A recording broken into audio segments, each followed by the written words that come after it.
Welcome to विद्यालय study point. आज की इस वीडियो में हम डिस्कस करने वाले हैं क्लास 11th का होम साइंस का पेपर। एंड पेपर हमने डिस्कस जो किया था सेकंड, उसका पार्ट 1 हमने डिस्कस कर लिया था। एंड पार्ट 1 जिन बच्चों ने नहीं देखा है, आपको लिंक डिस्क्रिप्शन में मिल जाएगा। आप जरूर जाकर जो है उसे जरूर देख लेना, क्योंकि उसके अंदर हमने 20 क्वेश्चंस डिस्कस किए हैं। चलिए आगे हम जो पार्ट 2 में डिस्कस करने वाले हैं, वो आगे की क्वेश्चंस को करने वाले हैं। एंड कुछ इस तरह से, जो बच्चे पहली बार देख रहे हैं, कुछ इस तरह से आपका पेपर आएगा।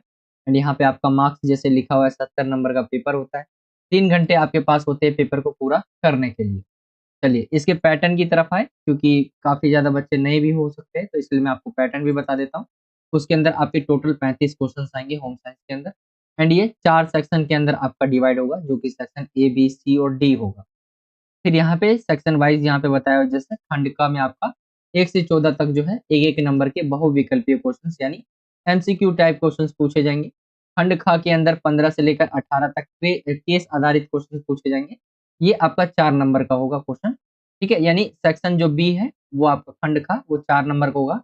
इसके अंदर केस दे दिया जाएगा आपका, एंड 4 क्वेश्चन आपके एमसीक्यू टाइप पूछे जाएंगे। खंड ग की बात करें तो इसके अंदर 19 से लेकर 25 तक 2-2 नंबर के क्वेश्चन, एंड 26 से लेकर 29 तक 3-3 नंबर के क्वेश्चन है। यानी खंड जो ग है यानी सेक्शन सी है, इसमें 2 टाइप के क्वेश्चन है, एक तो 2 नंबर वाले और एक 3 नंबर वाले। खंड घ की बात करें यानी सेक्शन डी, इसके अंदर 30 से लेकर 33 तक 4-4 नंबर के क्वेश्चन, और 34 से लेकर 35 तक जो है 5-5 नंबर के क्वेश्चन है। यानी इसके अंदर भी 2 तरह के क्वेश्चन है, एक तो 4 नंबर वाले और एक 5 नंबर वाले। ठीक है, तो ये पैटर्न रहेगा आपके पेपर का। एंड हमने जो डिस्कस कर लिया था, वो हमने सेक्शन जो है सी के अंदर जो है क्वेश्चन नंबर 20 तक हमने डिस्कस कर लिया था। 21 की तरफ आज से हम आएंगे। ठीक है, एंड आगे आते हैं हम पेपर की तरफ। नीचे की तरफ आएंगे आप, तो यहाँ पे इंग्लिश मीडियम में भी सेम वैसा इंस्ट्रक्शन है जैसा मैंने आपको हिंदी मीडियम में बताया। जिन बच्चों को हिंदी मीडियम में समझ ना आया हो, आप इंग्लिश मीडियम में पढ़ना चाहे तो पढ़ सकते हैं। वैसे सेम ही आपका बिल्कुल जैसा मैंने आपको हिंदी मीडियम में बताया। चलिए पेपर की तरफ आते हैं, जहां से हमें स्टार्ट करना था तक आपका क्वेश्चन नंबर जो है 21 से। ये है आपका क्वेश्चन नंबर 21। एंड यहाँ पे इस क्वेश्चन में पूछा गया है, संचार के साधन अथवा विधि के आधार पर संचार जो है किया जाता है, उसके बारे में आपको बताना है किस प्रकार वर्गीकृत किया जाता है। प्रत्येक का कोई एक उदाहरण भी आपको देना है। तो संचार के साधन देखे या विधि के आधार पर संचार को किस प्रकार वर्गीकृत किया जाता है, तो 2 तरह से। एक तो शाब्दिक या मौखिक संचार, जो बोलकर होता है, लिखकर होता है। ठीक है, सॉरी बोलकर होता है, जिसके अंदर आप बोलना, गाना, कभी कभी जो है स्वर का लहजा इत्यादि भी मौखिक संचार के अंतर्गत जो है आता है। ठीक है, तो ये आपका बोलकर हो जाएगा। इसके अंदर आप सिंपली समझ ले तो ये बोलकर होता है। एक होता है आपका गैर शाब्दिक संचार, जिसके अंदर बोला नहीं जाता बल्कि इशारों से बताया जाता है। इसके अंदर जैसे आप देखेंगे, मैं आपको दिखा देता हूँ इसको, जो एक्सप्लेन किया गया है। इस प्रकार के संचार में शब्दों का प्रयोग जो है, प्रयोग किए बिना जो है हाव भाव, मुख मुद्राएं, मिजाज जो है, भंगी मात्र, सॉरी माए, नेत्र संपर्क हो गया, स्पर्श हो गया, हो गया, भाषाई, लिखाई, पहनावा, ये सज्जा प्रतीकों और संकेतों द्वारा जो है किया जाता है। यानी इसके अंदर देखेंगे आप तो संकेतों द्वारा। ठीक है, उसके अंदर तो बोलकर हो गया, यहाँ पर जो हाव भाव हो गया, संकेतों द्वारा जो है बातचीत की जाती है, तो ये आपका गैर शाब्दिक संचार के अंदर आएगा। तो ये 2 प्रकार है, आई होप कि आप देख सकते हैं। इस पर अगर हम इसके एग्जाम्पल की बात करें, तो इस प्रकार का जो संचार है विभिन्न जनजातियों में मूक भाइगरों जो द्वारा जो है होता है। तो ये आप यहाँ पे देख सकते हैं। एंड यहाँ पे भी आप एक्सप्लेन किया गया है, बाकी मैंने आपको बता दिया मौखिक संचार क्या होता है आपका। एंड गैर मौखिक संचार यानी शाब्दिक और गैर शाब्दिक भी इसे आप कह सकते हैं। ठीक है, तो इजीली आप समझ गए होंगे, जिसे हम बोलकर जो है संचार करते हैं, उसके अंदर जो है बोलकर हो गया, श्रवण यानी सुनकर, साधन अथवा मौखिक माध्यम का ही प्रयोग कर दूसरों तक जो है पहुंचाया जाता है। जैसे बोलना, गाना, कभी कभी स्वर का लहजा इत्यादि भी जो है मौखिक संचार के अंतर्गत आता है। एंड अगर हम देखिए अनुसंधान से यानी जो है रिसर्च से पता चला है कि लगभग जो है सभी व्यक्ति अपने सक्रिय समय का लगभग जो है 70% सुनने, बोलने और जोर से पढ़ने में बिताते हैं। एंड यहाँ पे दूसरा, जैसा मैंने आपको बताया कि इसके अंदर जो है सिर्फ संकेतों के माध्यम से संचार होता है, ये आपका हो जाएगा। चलिए 21वें क्वेश्चन के अंदर अथवा में दिया हुआ है, एंड अथवा दिया हुआ है, इसके अंदर जो क्वेश्चन पूछा गया था, संचार के जो है SMCRE, यहाँ पे मैं लिख देता हूँ SMCRE, ये लिखा हुआ है आपका।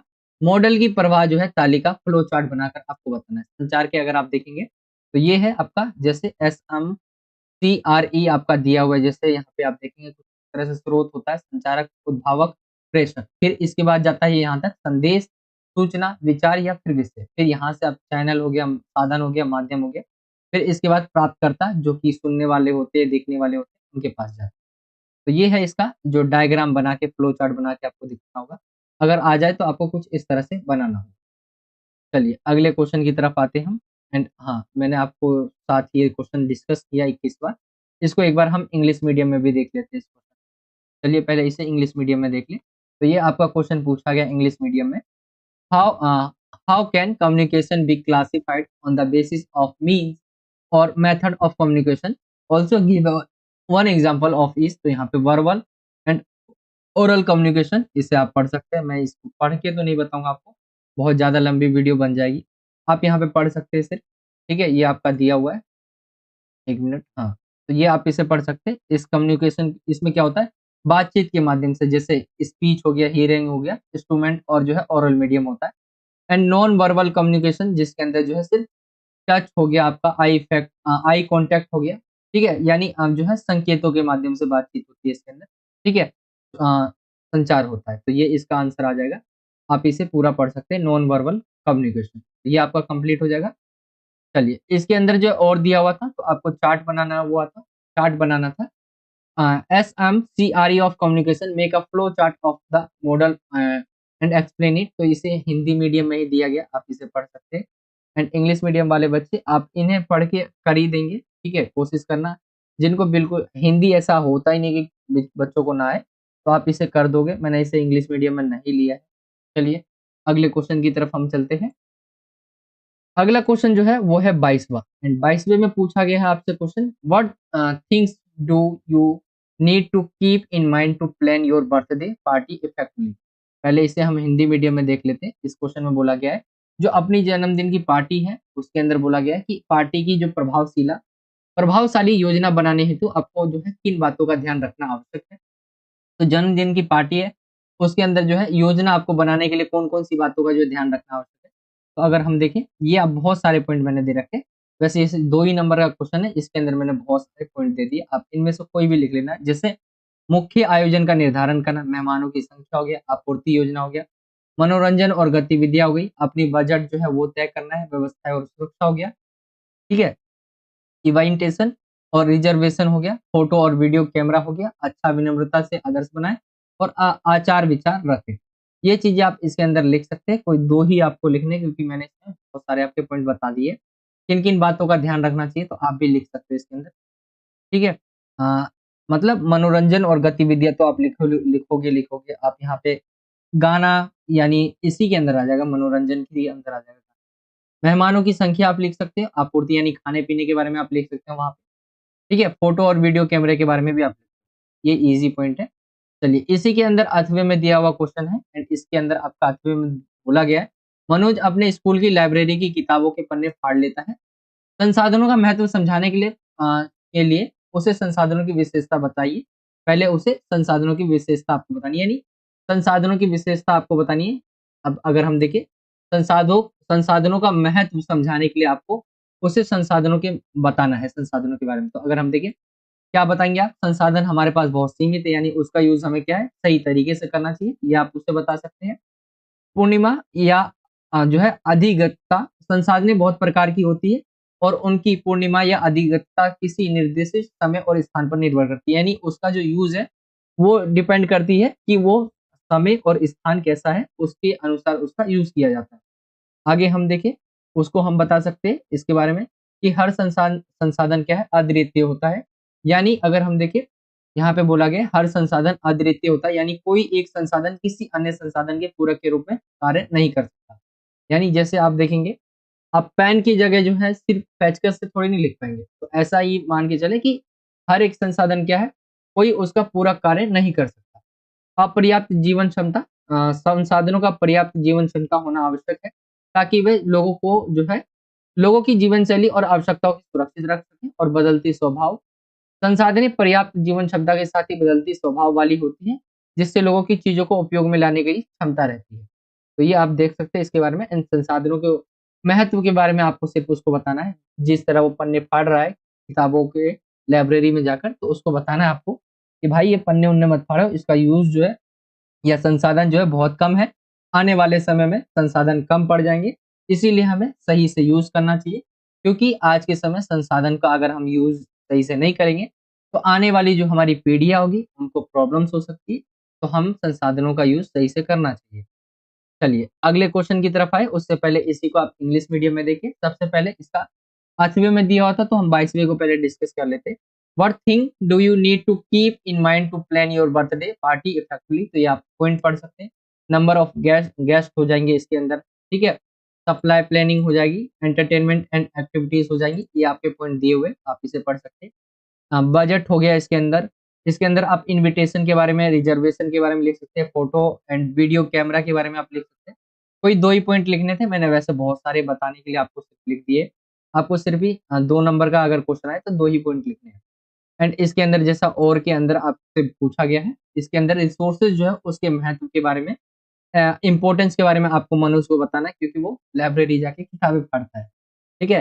किताबों के पेज फाड़ता है, तो उसको बताना है कि भाई संसाधनों का यूज़ सही से करना है, ठीक है? और आप लोगों को भी सही से यूज़ करना है संसाधनों का, ये नहीं कि अ, ऐसा होता है कि बच्चे जो है किताबों के पेज जो है, ऐसे हम भी थे किसी टाइम पे, लेकिन धीरे-धीरे समझ आता है, लेकिन अभी के समय तो आप ऐसे नहीं होंगे। अगर अभी भी ऐसे हैं तो भाई सुधर जाइए, क्योंकि रिसोर्सेज़ सही में जैसे अभी सुनते होंगे आप, पेट्रोल कभी ना कभी जाके खत्म हो जाएगा। पेट्रोल के बारे में, क्योंकि पेट्रोल को लेकर जो गल्फ कंट्रीज़ है, गल्फ कंट्री मतलब जहाँ पे आप देखेंगे सऊदी अरेबिया हो गया, ठीक है? यहाँ की कंट्रीज़ को देखेंगे तो इनके पास तेल है, लेकिन उनको भी पता है तेल कभी न कभी खत्म हो जाएगा, यही संसाधन है, इससे ये बहुत अपनी अर्निंग करते हैं, कभी न कभी खत्म हो जाएगा, तो इसका यूज़ हमें क्या है सही तरीके से करना चाहिए।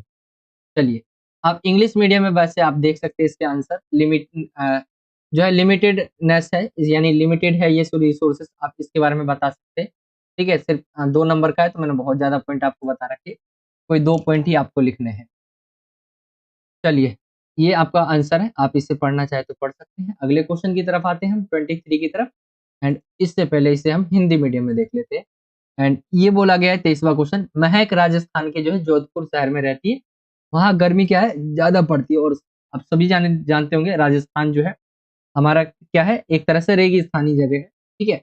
एंड वहाँ पे देखें तो गर्मी बहुत ज़्यादा पड़ती है। वहाँ पे रहने वाले जो लोग हैं, यहाँ पे बोला गया उसे वहाँ के मौसम के अनुसार अपने लिए वस्त्र खरीदते समय किन बातों का ध्यान रखना चाहिए? 2 बातों को आपको बताना है। तो अगर हम देखें तो कपड़े ऐसे हो जो गर्मी या पसीने को क्या सोख ले, यानी फैब्रिक का चयन हो गया इसके अंदर। जोधपुर में गर्मी का मौसम होता है, इसलिए वहाँ के अधिक तापमान के आधार पर उपयुक्त फैब्रिक का चयन करना महत्वपूर्ण है। शीतल और हवा को सुलभता से पास करने वाली फैब्रिक जैसे कॉटन या लाइनॉन उपयोगी हो सकते हैं। तो फैब्रिक का चयन आप कर सकते हैं इसमें, एंड रंग और डिजाइन भी इसमें इम्पोर्टेंट रहता है। जैसे अगर हम देखें यहाँ पे बताया हुआ है रंग और डिजाइन के बारे में, इसके अंदर बताया गया गर्मी के मौसम में साफ और हल्के रंग के वस्त्र चुनना उचित होता है, क्योंकि ये रंग धूप का अधिकतम जो है प्रतिशत अवशोषण करते हैं और शीतलता में मदद करते हैं। साथ ही सिंपल और ब्रीजी डिजाइन वाले वस्त्रों का चयन करना आरामदायक होता है। तो यहाँ पे आप सिंपल जो कपड़े होते हैं ना, हल्के कपड़े, आप उसको रिकमेंड कर सकते हैं कि आप ये कपड़े पहने। तो ये इसका आंसर हो जाएगा 23वें का। चलिए, अगले क्वेश्चन की तरफ आए, एंड इसी को अगर हम इंग्लिश मीडियम में देखें, तो ये आपका इंग्लिश मीडियम में क्वेश्चन है। Mahak life in Jodhpur city of Rajasthan, it is hotter there, what two things will he have to keep in mind while buying clothes for himself according to the weather here? तो यहाँ there, and यहाँ पे answers आप देख सकते हैं, जैसे selection of fabric हो गया, एंड कलर एंड डिजाइन, इसका भी रोल रहता है। इसको देखकर जो है कपड़े खरीदने चाहिए, ये आप उसे सजेशन दे सकते हैं। चलिए, ये क्वेश्चन आपका कंप्लीट हो जाएगा 23वां, आप इसे पढ़ सकते हैं, मैंने जैसा आपको हिंदी में बताया सेम वैसा ही इंग्लिश में भी लिखा हुआ है। चलिए अगले क्वेश्चन की तरफ आते हैं, एंड उससे पहले हम 24वें को ही हिंदी मीडियम में कर ले। तो ये दिया है, आपका छोटा भाई घर में रहकर बहुत आलसी हो गया, उसे व्यायाम करने के 4 महत्व समझाइए ताकि इसे क्या है अपनी दैनिक दिनचर्या में सम्मिलित कर सके। यानी व्यायाम करने के 4 महत्व आपको बताने हैं। तो व्यायाम करने से यानी एक्सरसाइज करने से होता क्या है, शारीरिक स्वास्थ्य का चीज जो है सुरक्षा रहता है, आप ये बता सकते हो उसमें। मानसिक रूप से भी स्वस्थ रहते हैं, नियमित दिनचर्या में जो है सम्मिलन रहता है, तो इससे क्या होगा, आलसी नहीं होगा, ठीक है? यानी किसी न किसी काम में लगा रहेगा तो आलसी नहीं होगा। एंड व्यक्तिगत विकास भी होता है, आत्मविश्वास बढ़ता है इससे, आत्मसमर्पण और समर्थन की भावना को भी जो है बढ़ती है। तो ये आप बता सकते हैं, रोज एक्सरसाइज करते तो आप मेंटली भी हो गया, आपका हेल्दी भी हो गया, फिट रहते हैं आप। ये सारी चीजें आप उसको बता सकते हैं। आपके अंदर जो है एक ऐसी क्षमता होती है जिसमें आप जो है मतलब समझदार व्यक्ति की श्रेणी में आ जाते हैं, क्योंकि आपको पता है कि हमें कब बोलना है, कब नहीं बोलना, मतलब व्यक्तिगत विकास भी होता है, इसी के अंदर आप लिख सकते हैं। तो ये आपका क्वेश्चन हो जाएगा। चलिए इसी के अंदर आपका अथवा भी दिया हुआ है, एंड अथवे को अगर हम देखें, इस क्वेश्चन के अंदर बोला गया है, सीमा एक आहार विशेषज्ञ है। आहार से रिलेटेड मैंने क्वेश्चन बोला था, ठीक है, हमने एमसीक्यू में किया था। एंड एक आहार विशेषज्ञ के रूप में बच्चों में स्वास्थ्य का संवर्धन करने वाले आहारों से संबंधित कौन-कौन से 4 जो है जो 4 निर्देश है वो देने चाहिए। तो यहाँ पे सीमा के बारे में बोला गया, वो क्या है, एक आहार विशेषज्ञ। एक आहार विशेषज्ञ के रूप में उसे बच्चों में जो है स्वास्थ्य का संवर्धन करने वाले आहारों से संबंधित कौन से 4 निर्देश देने चाहिए। तो पोषणपूर्ण आहार, जैसे कि उन्हें जो है फल, सब्जियाँ, अनाज, दूध जो है आदि जैसे पोषणपूर्ण आहार जो है देने की सलाह दे सकती है वो। तो ये देखिए, हृदय स्वास्थ्य, यानी सीमा बच्चों को जो हृदय स्वास्थ्य को बनाए रखने के लिए जैसे कम तेल, कम चीनी और हल्दी जैसे जो है फैक्ट की सलाह दे सकती है। ये आपका हो जाएगा हृदय स्वास्थ्य। आगे की तरफ आएँगे तो सही मात्रा में पानी पीने को कह सकती है वो, और आत्म संरक्षण और स्वदेशी बनाए यहाँ पे बोला गया है। जैसे सही मात्रा में पानी पिए, तो प्रतिदिन जो है हमें बच्चों को प्रतिदिन सही मात्रा में पानी जो है पीने की आदत बनाए रखने के लिए प्रेरित कर सकती है। यह उनके शरीर को सही तापमान और अन्य जो है फ़ायदेमंद तत्वों से सहारा प्रदान करता है। आत्म संरक्षण और स्वदेशी बनाए, सीमा बच्चों को जो है स्वास्थ्य, आत्म संरक्षण और स्वदेशी बनाए रखने के लिए प्रेरित कर सकती है। इसमें वे स्वस्थ विचारशीलता और सही आहार के लाभों के बारे में शिक्षित कर सकती है। तो ये आपका आ जाएगा आंसर 24वें का। ठीक है? एंड 24वीं के अंदर जो आपने क्वेश्चन देखे वो 2 क्वेश्चन थे, एंड दीन दोनों ही क्वेश्चन को हम इंग्लिश मीडियम में भी देख लेते हैं। तो ये आपका इंग्लिश मीडियम में क्वेश्चन है। 24वां क्वेश्चन है, your younger brother has become very lazy by staying at home, explain to him for जो है importance of exercising so that he includes it in his daily routine. तो ये आपका आपका आ जाएगा, प्रोटेक्शन ऑफ फिजिकल हेल्थ रहता है, mental health support रहता है, ठीक है? और भी पॉइंट्स आप बता सकते हैं। जैसे जैसे इनकरप्टिंग एक्सरसाइज इनटू अ रूटीन हो जाएगा, पर्सनल डेवलपमेंट होती है इससे। तो ये आप इसके अंदर लिख पाएँगे, ठीक है? ये आपके पॉइंट दिए हुए हैं इंग्लिश मीडियम में, आप इन्हें पढ़ सकते हैं। चलिए और के अंदर जो दिया हुआ है, सीमा इज़ अ डायटीशियन, यहाँ पे बोला गया है, as a dietician what 4 instructions should be giving regarding health promoting diets to children. तो क्या-क्या देगी वो? अगर हम देखें, जैसे न्यूट्रिशन डाइट हो गया आपका, जो हार्ट हेल्थ डाइट्स हो गया, वो देगी इसमें। ड्रिंकिंग वाटर के लिए कहेंगी वो उनको, बच्चों को जो है drinking the right amount of water and maintain self जो है प्रिजर्वेशन एंड जो है स्वदेशी, ये आपका बताया गया है, तो ये आप इसके अंदर लिखेंगे। तो ये आपके पॉइंट होंगे। चलिए इंग्लिश मीडियम में मैं सारे पढ़ के नहीं बता रहा हूँ आपको, सिर्फ सब हेडिंग्स आपको बता दे रहा हूँ। आप पढ़ना चाहे तो वीडियो को रोक के भी पढ़ सकते हैं, जो बच्चे इंग्लिश मीडियम के हैं। चलिए अगले क्वेश्चन की तरफ हम चलते हैं। अगला क्वेश्चन 25वां है, सबसे पहले इसे हम हिंदी में देख लेते हैं। 25वां क्वेश्चन है, यहाँ पे बोला गया है, व्यक्तिगत संसाधन और साझे संसाधन में अंतर स्पष्ट करना है। तो व्यक्तिगत संसाधन कौन सा होता है और साझे संसाधन क्या होता है? व्यक्तिगत संसाधन वे संसाधन होते हैं जो किसी एक व्यक्ति के होते हैं या किसी निजी का होता है, ठीक है? जैसे आपका घर है तो क्या है, आपका निजी घर हुआ, ठीक है? ये साझा, और साझा क्या होता है? साझा मतलब जिसमें परिवार का हो गया, किसी समाज का हो गया, या पूरे देश का जो है हक रहता है। जैसे अगर आप देखेंगे, जो आपके पार्क बने रहते हैं, ये किसके अंदर आ जाएगा? ये साझा संसाधन आ जाएगा, यानी सब जा सकते हैं पार्क, वो पार्क सभी का है। सभी के लिए बनाया गया। व्यक्तिगत संसाधन देखें तो आपका अपना घर, ये व्यक्तिगत संसाधन होगी। जैसे इसके अंदर और चीज़ें भी लिखी हुई, जैसे धन, संपत्ति, स्वास्थ्य, ये क्या होता है? व्यक्तिगत संसाधन होता है। इसके अंदर शिक्षा, कौशल और अनुभव भी आ जाता है। और साझे संसाधन के अंदर स्कूल हो गया आपका, हॉस्पिटल हो गया, जो सबका होता है। सरकारी स्कूल हो गया आपका, सरकारी हॉस्पिटल हो गया, पार्क हो गए, ये सारे जो है आपके साझे संसाधन के अंदर आएँगे। ये आप पढ़ सकते हैं साझा संसाधन, ठीक है? हाँ, यहाँ पे आपका लिखा हुआ है। तो ऐसे ही आप समझ गए होंगे। एक एक तो हो गया प्राइवेट, एक हो गया आपका गवर्नमेंट, ऐसे समझ। प्राइवेट के अंदर जो है वो किसी एक का होता है, गवर्नमेंट के अंदर यानी पूरे सरकार का होता है, यानी सरकार का मतलब है कि आपका, क्योंकि सरकार लोग ही होते हैं। चलिए 26वें क्वेश्चन की तरफ आएँ, एंड हाँ, इंग्लिश मीडियम में उस क्वेश्चन को देख लें। तो explain the difference between individual resources and जो है शेयर्ड रिसोर्सेज यहाँ पे दिया है। तो पर्सनल रिसोर्सेज यहाँ पे बोल सकते हैं, इंडिविजुअल या पर्सनल, एंड शेयर जो रिसोर्सेज है वो क्या है, तो आप यहाँ पे पढ़ सकते हैं। पर्सनल रिसोर्सेज के अंदर आपका मनी, प्रॉपर्टी और आपका हेल्थ आ जाएगा, ठीक है, एजुकेशन भी आ जाएगा, स्किल भी आ जाएगा एंड एक्सपीरियंस भी आ सकते हैं। एंड शेयर्ड जो रिसोर्सेज होते हैं उसके अंदर सभी का होता है, जैसे जिसके ऊपर फैमिली, फ्रेंड, आप कह सकते, family, friends, community and social organisation जिनका हक होता है, एंड ये आपका शेयर्ड रिसोर्सेज आ जाएगा। चलिए अगले क्वेश्चन की तरफ चले, 26वां क्वेश्चन है एंड इसे हम हिंदी में मीडियम में देख ले इस क्वेश्चन को। व्यक्ति के लिए इष्टतम पोषणात्मक स्तर क्यों महत्वपूर्ण है? 3 कारण देना है।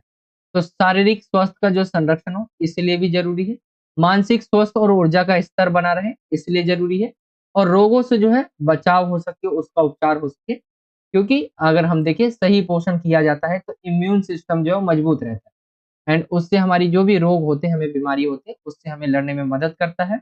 जैसे अगर हम देखें कि मलेरिया, टाइफाइड और अन्य रोगों से बचाव करता है। यदि किसी को रोग होता है तो उसे क्या है, उपचार जो है उसका उपचार सही से हो सकता है। तो ये आपका आ जाएगा इष्टतम जो आप लेते हैं, ठीक है, ये इसका राइट आंसर आ जाएगा।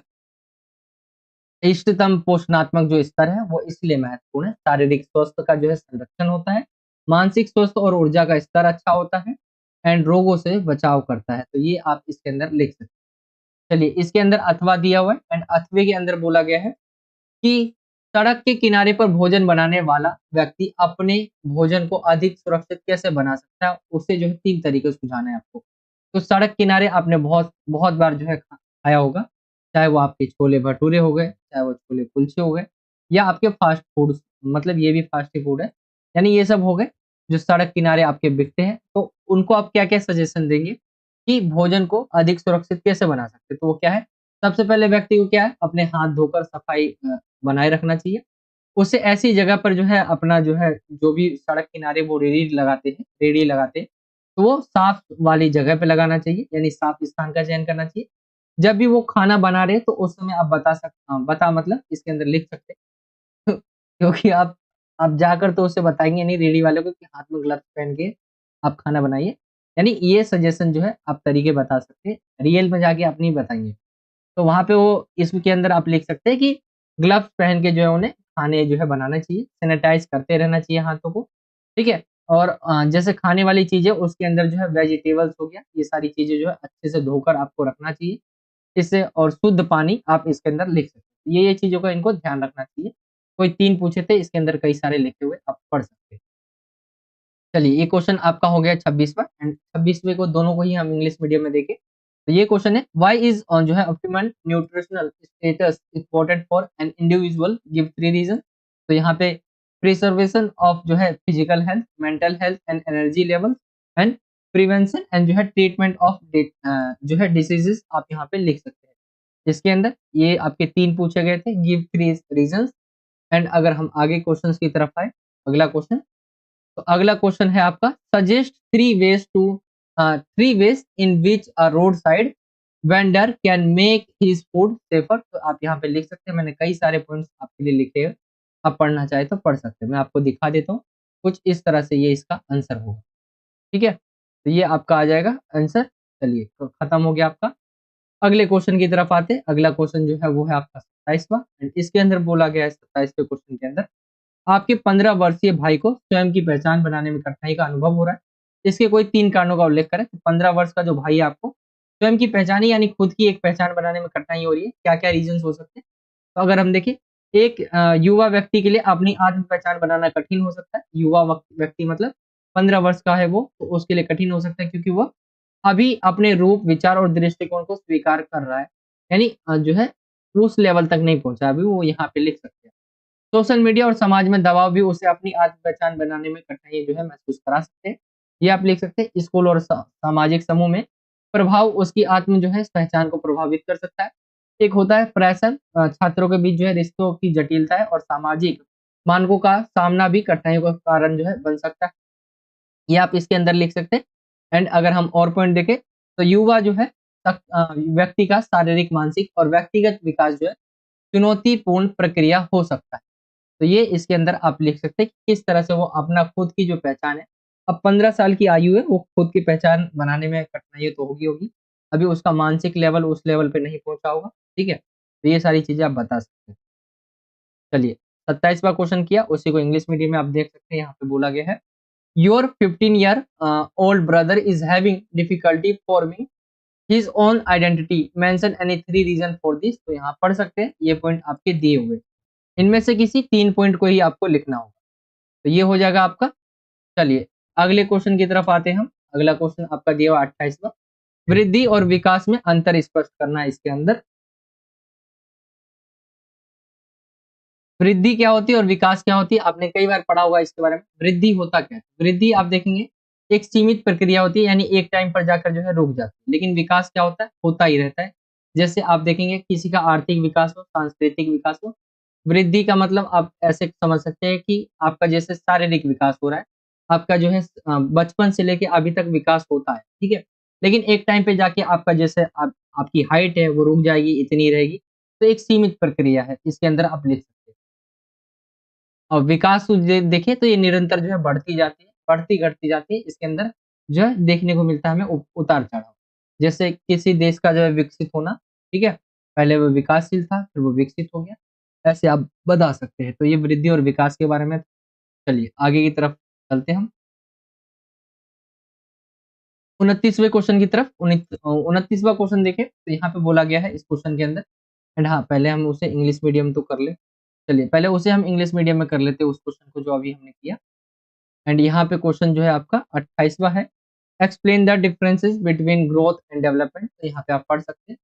एंड ग्रोथ यहाँ पे लिखा हुआ है आपका, एंड डेवलपमेंट के बारे में यहाँ पे लिखा हुआ है, ठीक है? ये आपका लिखा हुआ है, आप इसे पढ़ सकते हैं, इंग्लिश मीडियम में आपका दिया हुआ है। चलिए अगले क्वेश्चन की तरफ आते हैं हम। अगला क्वेश्चन है आपका 29वां हिंदी मीडियम में। इसमें बोला गया इस क्वेश्चन के अंदर, श्री और श्रीमती शेखर अपना नया जो है घर बनवा रहे हैं, उन्हें स्थान नियोजन के निम्न सिद्धांतों से अवगत करवाइए। ये आपके 3 दिए हुए थे क्वेश्चन में, आपको इनके बारे में बताना है। जैसे स्वरूप देखिए, भीतरी एकांतता और खुलापन। तो यहाँ पे अगर हम देखें, इसको अगर हम एक्सप्लेन करें, क्योंकि वो नया घर बनवा रहे हैं और उन्हें स्थान नियोजन के निम्न सिद्धांत आपको बताने हैं। जैसे स्वरूप देखें हम, तो स्वरूप कैसा होना चाहिए? स्वरूप जो है, अगर हम देखें इसके अंदर, तो बताया गया स्वरूप सिद्धांत के अनुसार जो है, स्थान का स्वरूप उसका डिजाइन विशेषता और जो है सुंदरता को बनाए रखना चाहिए।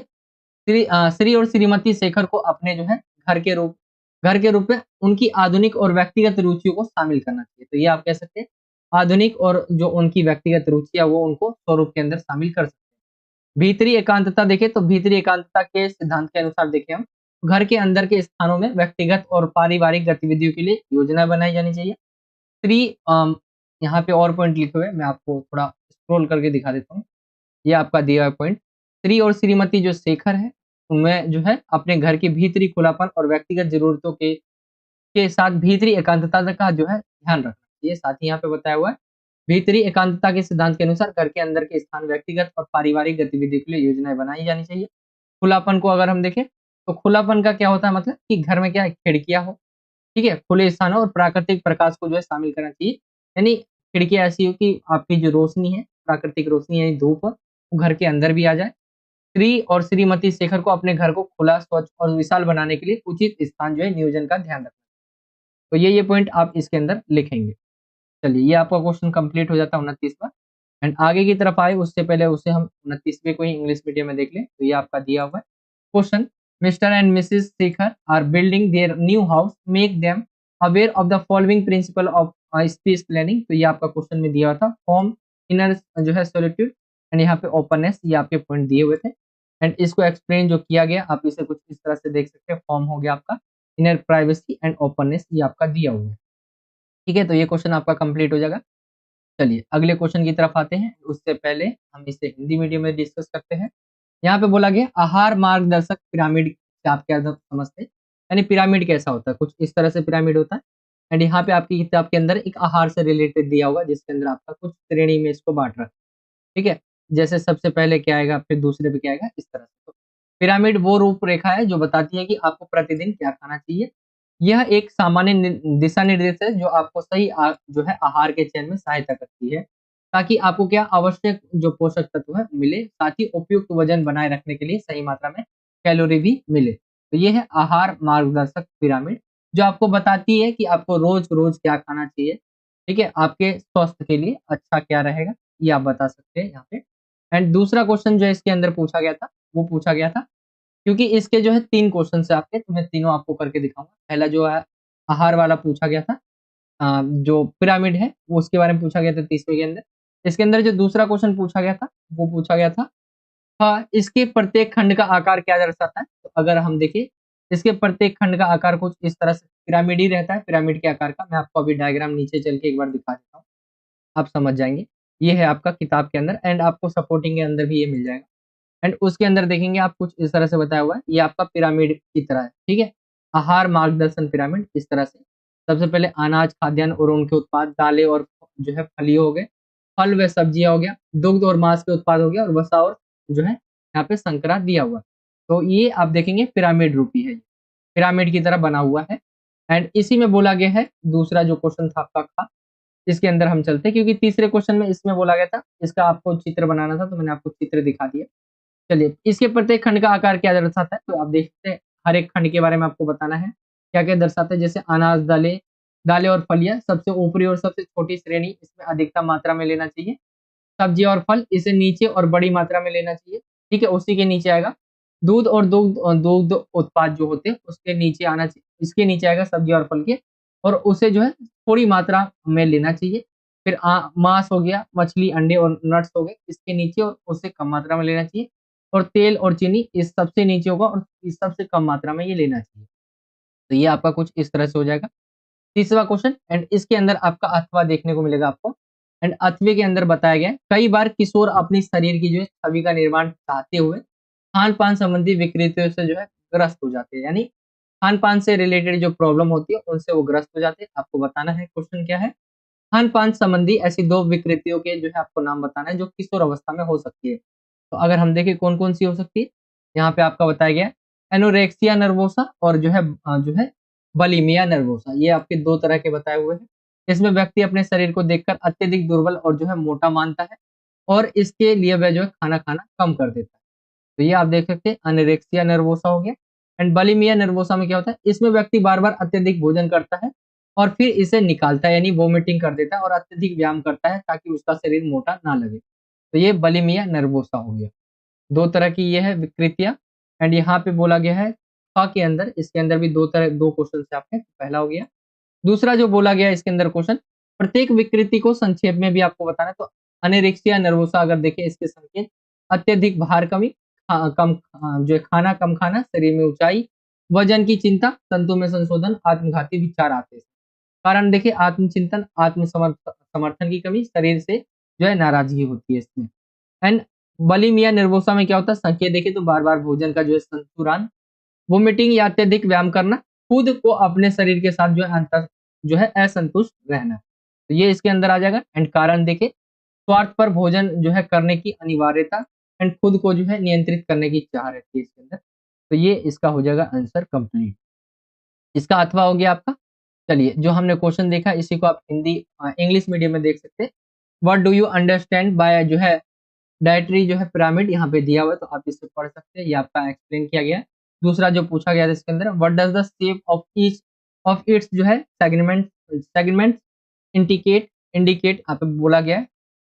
जो भी सेगमेंट्स है आपको इंडिकेट करने हैं यहाँ पे, तो अगर आप देखेंगे मैंने आपको हिंदी मीडियम में बताया था जैसा, वैसा ये इंग्लिश मीडियम में भी है। जैसे ग्रेन्स, फल, ठीक है, बीन्स आ गया, वेजिटेबल्स आ गया, मिल्क आ गया, मीट, ऑयल एंड शुगर वाला आ गया। तो ये आप यहाँ पे देख सकते हैं इंग्लिश मीडियम में दिया हुआ है। एंड यहाँ पे डायग्राम बनाने के लिए दिया गया था पिरामिडी, तो आप यहाँ पे पढ़ सकते हैं, कुछ इस तरह से हो जाएगा। चलिए इसी के अंदर और में दिया हुआ है एंड और के अंदर जो क्वेश्चन है कुछ इस तरह से है। Many times teenagers trying to improve their body image become victims to of eating disorders. तो ये आपको बताना है, जैसे एनोरेक्सिया नर्वोसा हो गया और बुलिमिया नर्वोसा आपको एक्सप्लेन करना है, ये हो जाएगा। एंड यहाँ पे ए में पूछा गया name of the eating disorder that can occur during जो है एडोलेसेंस। एंड यहाँ पे बी जो पूछा गया आपका, बी के अंदर क्वेश्चन एक्सप्लेन करना है आपको ईच को, यानी दोनों जो आपने बताए इसके बारे में। तो यहाँ पे इंडिकेट्स और रीजन क्या क्या होते हैं, इंडिकेशन क्या क्या होता है एंड रीजन क्या क्या होंगे, आप यहाँ पे पढ़ सकते हैं। चलिए अगले क्वेश्चन की तरफ आते हैं एंड उससे पहले इसे हम हिंदी मीडियम में देख ले। यहाँ पे बोला गया इस क्वेश्चन के अंदर प्रियंका को अपने परिवार के सदस्यों के लिए वस्त्रों का चुनाव करना कठिन कार्य लगता है। वस्त्रों को चयन को प्रभावित करने वाले कोई 4 कारक उसे समझाकर बताना है। तो अब रंग और पैटर्न हो गया। वस्त्रों को प्रभावित क्या करते हैं? रंग और पैटर्न, यानी रंग कैसा है वस्त्र का, ये चीजें डिपेंड करती है। दूसरा अगर हम पॉइंट देखें, स्थान और उपयोग, अगर हम देखें स्थान कैसी है, यानी गर्म जगह, ठंडी जगह कहाँ पे, तो ये भी इसके ये भी जो है इसका भी फर्क पड़ता है। अगर हम देखें तो ये भी प्रभावित करती है। मौजूदा फैशन ट्रेंड क्या चल रहा है आज के समय, देखेंगे किसी समय पे फटी जीन्स का जो है, यानी बीच में जो है जीन्स के पैंट के छेद हुआ करता था पैरों में, आपने देखा होगा, तो उसका एक ट्रेंड चला था। वो अभी तक है, ऐसी बात नहीं है कि नहीं गया है, लेकिन एक ट्रेंड रहता है फैशन ट्रेंड, तो उसको भी देखना चाहिए। व्यक्तिगत प्राथमिकताएं क्या क्या रहती है, यानी उसको किस तरह का पसंद है, ये भी जो है जरूरी रहता है। तो ये आपका हो जाएगा, जो वस्त्र है उसको क्या क्या चीजें प्रभावित करती है, तो ये आपका आंसर हो जाएगा, आप इसे पढ़ सकते हो।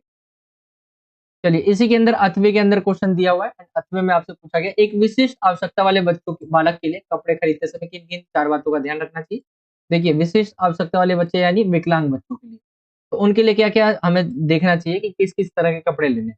तो सबसे पहले तो उसे उसके लिए हमें ऐसे कपड़े लेने चाहिए जो बहुत ही ज्यादा आरामदायक होने चाहिए, यानी हमें देखना चाहिए, और ये भी देखना चाहिए उपयोग उपयोग क्या है, आवश्यकता किस चीज में।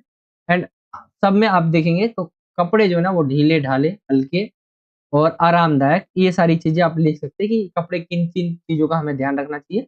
तो आरामदायक कपड़े होने चाहिए, हल्के कपड़े होने चाहिए, अ, रंगों के बारे में भी लिख सकते हैं आप, साइज और फिट यहाँ पे लिख सकते हैं, स्थिति और मौसम भी आप लिख सकते हैं, उसके अनुसार हमें कपड़े लेने चाहिए, तो ये चीजें आप यहाँ पे लिख सकते हैं।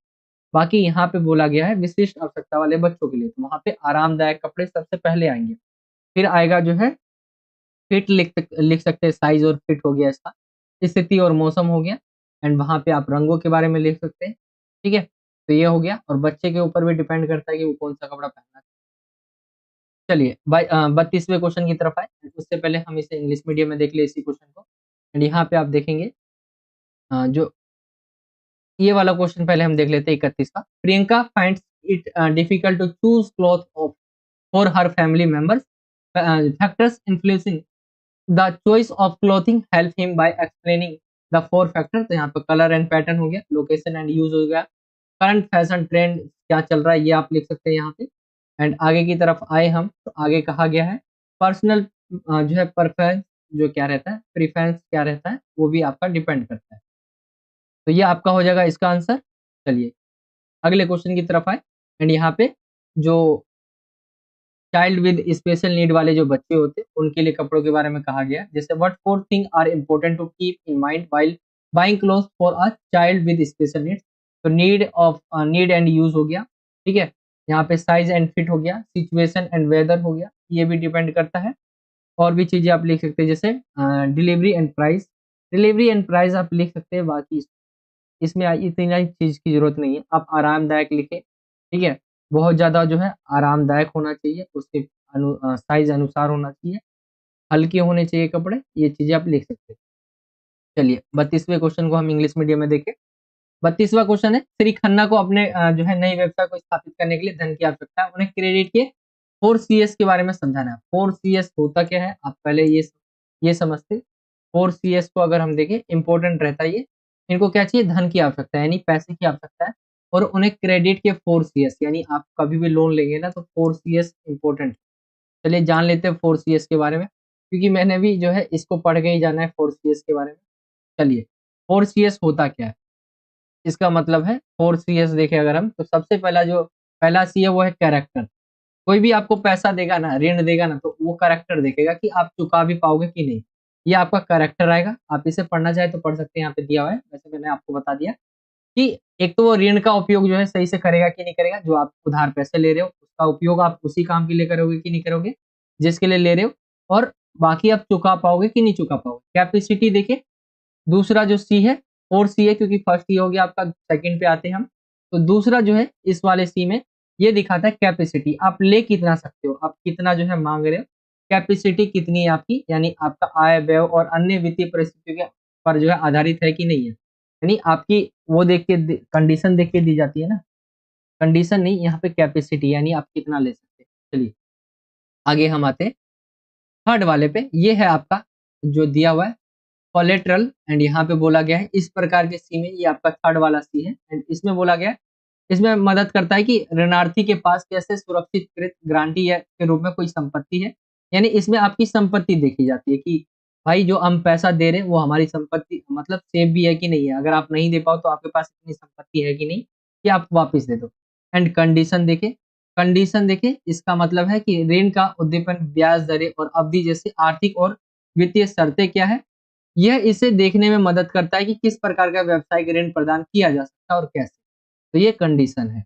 तो ये 4C के बारे में था, आप समझ गए होंगे। सबसे पहला जो देखा वो था कैरेक्टर, दूसरा कैपेसिटी, कोलेटरल, एंड यहाँ पे कंडीशन।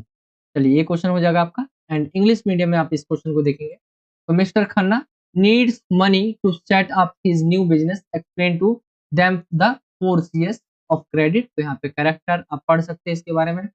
कैपेसिटी सेकंड आपका, फर्स्ट तो ये हो गया आपका, सेकंड ये हो गया। आगे की तरफ हम चले तो आगे दिया हुआ है आपका कोलेट्रल, ठीक है, एंड यहाँ पे आपका कंडीशन। तो ये 4 है 4CS के बारे में। आई होप कि आप पढ़ लिए होंगे। एंड अगर मैं थोड़ा तेजी से भगा दूं तो आप वीडियो को रोक के पढ़ सकते हैं, जो इंग्लिश मीडियम वाले बच्चे हैं, क्योंकि मैं आपको पढ़ के पूरा नहीं बता रहा, सिर्फ सब हेडिंग्स बता दे रहा हूँ। चलिए अगले क्वेश्चन की तरफ आते हैं, एंड हिंदी मीडियम में देख लेते हैं हम पहले क्वेश्चन को। यहाँ पे बोला गया 33वां क्वेश्चन। श्रीमती मंजरी एक 60 वर्षीय महिला है। अपने घर के कार्य करने में वह ज्यादा समय लगाती है और थक जाती है, यानी घर के कार्य करने में जो है ज्यादा समय लगता है उनसे और वो थक भी जाती है। तो उन्हें एक तो क्वेश्चन पूछा गया आपका ये कि उन्हें कार्य सरलीकरण का अर्थ आपको समझाना है, यानी कार्य सरलीकरण का अर्थ होता क्या है। अगर हम देखिए कोई भी कार्य किया जा रहा है तो उसको क्या है, एक तो कम समय में कर पाए और कम ऊर्जा उसमें हमें जो कम ऊर्जा की जरूरत पड़े, तो ये होता है कार्य सरलीकरण। यानी कोई भी काम हो रहा है तो हम उसे एक तो आसानी से कर लें, ठीक है। उसके कई तरीके हो सकते हैं, तरीके अपना के हम कर सकते हैं, एंड कम समय एंड कम ऊर्जा में कर ले। एंड दूसरा जो क्वेश्चन पूछा गया था, वो क्वेश्चन पूछा गया आपसे, अंतिम उत्पाद में परिवर्तन तथा नए उत्पाद में प्रयोग करके व्यक्ति इस प्रकार के कार्य को जो है सरल कर सकती है। तो उत्पादों में परिवर्तन देखिए, मंजरी अपने कार्य को सरल बनाने के लिए उत्पादों में परिवर्तन कर सकती है। उन्हें ऐसे औजारों और उत्पादों का प्रयोग करना चाहिए जो कार्य को आसानी से करने में मदद करे। जैसे आप देख, एग्जाम्पल के लिए मैं आपको बताता हूँ कि कोई आप दीवार में जो है कील ठोक रहे हो, लेकिन आप उसे हथौड़े से नहीं बल्कि छेनी से ठोक रहे हो, तो उसमें क्या होगा, थोड़ा टाइम लगेगा आपको, मुश्किल मुश्किल होगा करने में, ठीक है। अगर आप उसी चीज को हथौड़े से करोगे तो क्या है, आप सही से कर पाओगे वो। तो ये आप लिख सकते हो यहाँ पे। चलिए आगे हम आता है अगले क्वेश्चन, अगले पॉइंट की तरफ। अगला जो पॉइंट दिया हुआ है, नई तकनीकी साधनों का प्रयोग करके भी हम कर सकते हैं। जैसे आधुनिक तकनीक का सही उपयोग करके मंजरी अपने कार्य को सरल बना सकती है। उच्चतम तकनीकी साधनों का प्रयोग करके उन्हें समय और ऊर्जा की जो है बचत हो सकती है। जैसे आज के समय देखें हम, तो हम जैसे प्रेजेंटेशन बनाते हैं, जैसे आपके लिए हम जो ये बनाते हैं पीडीएफ हो गए, तो इसका यूज पहले पहले हम मोबाइल से किया करते थे, मोबाइल से बनाते थे पूरा पेपर। तो हमें, आप मानेंगे नहीं, इसमें हमें बहुत टाइम लगता है कंप्यूटर में भी बनाने में, 6 से 8 घंटे, एंड वीडियो बनाने में कर भी बहुत टाइम लग जाता है। अगर हम देखें पहले हम ये काम मोबाइल पे करते थे, मोबाइल पे हमें जो 12 घंटे से ज़्यादा 15 घंटे तक पहुँच जाते थे हम मोबाइल से क्योंकि करते थे। तो देखेंगे तो नए तकनीकी साधनों का उपयोग करके हम क्या है, काम को ईज़ी कर सकते हैं। तो इसके अंदर ये आप लिख सकते हैं। चलिए 34वें क्वेश्चन की तरफ आए, एंड उससे पहले हम इसे इंग्लिश मीडियम में देख लेते हैं। ये आपका क्वेश्चन दिया हुआ था, Mr Manjari is a 60 year old woman, she spends a lot of time doing her household chore and gets tried. तो ये आपको बताना है, जैसे explain to them the meaning of work simplification, ये आप बता सकते हैं कैसे वर्क को जो है सिंपल किया जा सकता है, ये आपको बताना है। एंड अगर हम देखें दूसरा, by changing the final product and using new product how can they simplify the work. तो यहाँ पे आप चेंज इन प्रोडक्ट आप देख सकते हैं, यूज ऑफ न्यू जो है टेक्नोलॉजिकल टूल्स आप यहाँ पे लिख सकते हैं। तो ये आपका पॉइंट हो जाएगा इंग्लिश मीडियम में। चलिए अगले क्वेश्चन की तरफ आए, अगला क्वेश्चन 34वां है, एंड उससे पहले इसे हम हिंदी मीडियम में देखें। हिंदी मीडियम में क्वेश्चन आपका कुछ इस तरह से हो जाएगा, माँ का दूध जो है नवजात शिशु के लिए प्रकृति का सर्वोत्तम आहार है, यह रोहिणी को स्पष्ट कीजिए जो अभी नवजात शिशु की जो है माँ बनी है। तो माँ का दूध क्या है, किस प्रकार नवजात शिशु का मतलब है जो बच्चा अभी अभी जन्मा है, उसके लिए प्रकृति का जो है सर्वोत्तम आहार है। तो अगर हम देखें पूर्ण आहार, माँ का जो माँ से जो दूध मिलने वाला होता है ना, उसमें सारी चीजें होती है, ठीक है, सारे पोषण तत्व होते हैं जो एक बच्चे को चाहिए, एंड पूरा होता है। तो इसीलिए कि जो है यही सिर्फ जो है दूध पीकर ही वो जो है स्वस्थ रह सकता है। अगर हम देखें प्रतिरक्षा शक्ति का विकास देखें, माँ का दूध जो है नवजात शिशु को अपनी माँ की ऊतकों से मिलते हैं, जिससे उसकी जो है प्रतिरक्षा शक्ति बढ़ती है और ये उसे बीमारियों से लड़ने की क्षमता प्रदान करता है। बौद्धिक विकास देख ले, माँ का दूध नवजात शिशु के बौद्धिक विकास को बढ़ावा देता है। इसमें मौजूद धातुओं का सही समर्थन उसके मस्तिष्क के सही विकास के लिए महत्वपूर्ण है। और आगे आप पॉइंट लिख सकते हैं, इससे क्या होता है, बंधुत्व और सुरक्षा। माँ का दूध जो है नवजात शिशु को उसकी माँ के साथ बंधुत्व और सुरक्षा का एहसास कराता है। यह उसकी माँ के साथ महसूस की जाने वाली सुरक्षा और स्नेह को बढ़ावा देता है। तो ये आप इसके अंदर लिख सकते हैं, नवजात शिशु को किस प्रकार जो माँ का दूध है वो फायदा करता है। ठीक है, ये आपको बताना था। जो अभी नवजात शिशु की माँ बनी है एक औरत जिसका नाम रोहिणी है। चलिए इसी के अंदर अथवे की तरफ आते हैं। अथवे के अंदर एक क्वेश्चन पूछा गया, प्रतिरक्षण बच्चों की विभिन्न रोगों से रक्षा करता है। जन्म से लेकर जो है 1 वर्ष के बीच जो है लगने वाले प्रतिरक्षण टीकों की आपको तालिका बनानी है। तो आपने कई बार देखा होगा जब बच्चे का जन्म होता है तो उसको टीके लगते हैं। यहाँ पे आपको जो है 1 से लेकर 1 वर्ष तक, यानी बच्चा जन्म लिया है जब से 0 से लेके 1 वर्ष के बीच जो है उसको लगने वाले टीके आपको बताने हैं। तो मैंने यहाँ पे कई सारे टीके बता रखे हैं, जैसे बीसीजी हो गया आपका, ठीक है? यहाँ पे आप पढ़ सकते हैं, हिंदी और इंग्लिश दोनों ही में दिया हुआ है ये। तो यहाँ पे आप पढ़ सकते हैं। जैसे टीका, यहाँ पे टीके का नाम है, यहाँ पे कब देना है, खुराक हो गया, तरीका, स्थान, ये चीजें भी दे रखी है। बाकी यहाँ पे सिर्फ आपसे जो है ये पूछा गया था 1 वर्ष के बीच जो है 1 वर्ष तक कौन-कौन से टीके दिए जा सकते हैं, तो आप पढ़ सकते हैं। एंड यहाँ पे ये भी पढ़ सकते हैं कि जन्म के समय 1 वर्ष तक की उम्र तक ये आपका बोला गया है। 24 घंटे के भीतरी जितनी जल्दी हो सके, यहाँ पे ये बोला गया है। जन्म के पहले 15 दिनों के भीतर जो है जितनी जल्दी हो सके, यहाँ पे ये बोला गया है। आप पढ़ सकते हैं, ये चीजें 6 लिखे हुए यहाँ पे, और भी है बहुत सारे, मैंने 6 ही लिए, आप पढ़ सकते हैं। तो ये इसका क्वेश्चन का आंसर हो जाएगा। चलिए ये आपका क्वेश्चन 8वें वाला कंप्लीट हो जाता है। एंड अगले क्वेश्चन पे है, उससे पहले उससे हम इंग्लिश मीडियम में देख लें, जो आपका 34वां था। Mother's milk is nature best food for a newborn baby. Explain this to Rohini who has just become the mother of a newborn baby is. तो यहाँ पे कंप्लीट न्यूट्रिशन मिलता है, डेवलपमेंट ऑफ इम्यूनिटी होता है, इंटेलेक्चुअल डेवलपमेंट होता है, and bonding of security होता है। ये आप पॉइंट यहाँ पे देख सकते हैं, एंड ये आपको पॉइंट लिखने होंगे। मैं आपको पूरा दिखा देता हूँ, आपका कुछ इस तरह से होगा, ठीक है? तो आप इन्हें पढ़ लेना और इसी तरह से आपको लिखना है। चलिए इसके अंदर और में, जैसा कि मैंने आपको इंग्लिश मीडियम में भी यही बता दिया था आपका आंसर, तो बाकी क्वेश्चन है, immunisation protect children from various diseases, make a table of जो है जो वैक्सीन्स लगती है उसके बारे में, give between birth and 1 year. तो यहाँ पे आप पढ़ सकते हैं, जैसे बीसीजी लिखा हुआ है और भी कई सारे लिखे हैं, आप इन्हें पढ़ सकते हैं यहाँ पे, ठीक है? ये आपका दिया हुआ है। ये आपके जो है यहाँ पे आपको देखना टीके के नाम ये वाले हैं। जैसे ये वाले सभी जो नाम है आपके टीके के हैं, ये भी नाम टीके के, ये और ये टीके के नाम है, तो यही आपको बताना था, एंड ये आपका हो जाएगा। चलिए अगले क्वेश्चन की तरफ चले, 35वां है। एंड पहले हम हिंदी मीडियम में देख लेते हैं इसको। यहाँ पे बोला गया है 35वें में, रक्षा अपनी पढ़ाई के लिए हॉस्टल में रहती है। अपने वस्त्रों की जो है उचित देखभाल न करने के कारण जो है उसके वस्त्रों में दाग लग गए, और वस्त्र जो है गंदे दिखते हैं, ठीक है? इससे रिलेटेड 2 क्वेश्चन पूछे गए, उसे बताइए दाग कौन से प्रकार के हो सकते हैं। दागों के आपको प्रकार बताने यहाँ पे, ठीक है? तो आपको प्रकार यहाँ पे बताने, अगर हम देखें तो दागों के कौन-कौन से प्रकार होते हैं। वनस्पति के दाग, जंतु जन्य धब्बे धब्बे, ठीक है? तेलीय धब्बे, खनिज धब्बे या रंग के धब्बे, ये इस तरह के जो है धब्बे या दाग हो सकते हैं। ये आपके धब्बे या दागों के प्रकार हैं। चलिए अगला जो पूछा गया इसके अंदर था, वो पूछा गया है, अपने वस्त्रों की उचित देखभाल व उचित संग्रहण करने के 5 लाभों उसे आपको समझाना है। तो वस्त्रों की बनावट व रंग रूप जो है खराब नहीं होते अगर आप उसकी देखभाल करते हैं और अच्छे से उसे रखते हैं तो। वस्त्र लंबे समय तक जो है नए जैसे रहते हैं। बार-बार नए वस्त्र खरीदने की आवश्यकता नहीं पड़ती है। भली प्रकार संग्रहीकरण किए जाने से वस्त्र विभिन्न प्रकार के सूक्ष्म जो जीवाणुओं द्वारा प्रभावित नहीं होते।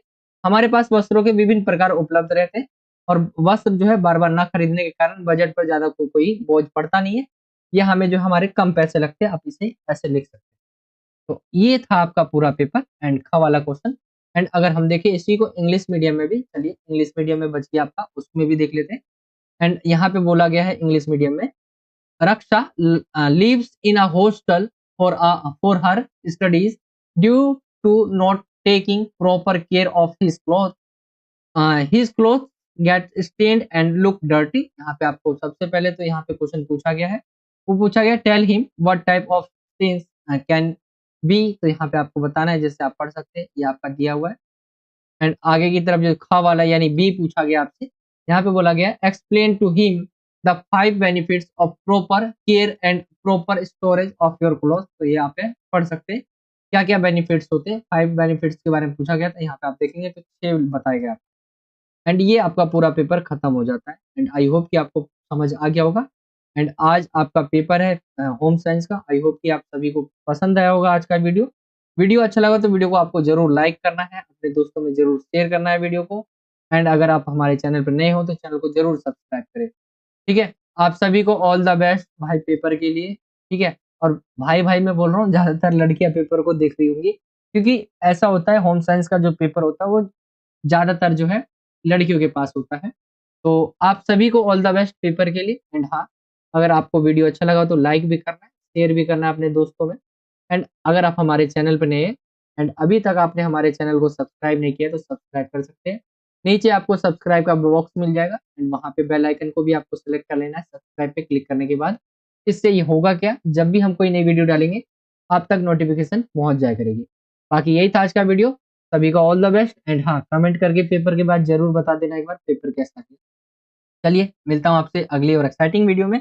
जब तक के लिए जय हिंद, जय भारत, वंदे मातरम।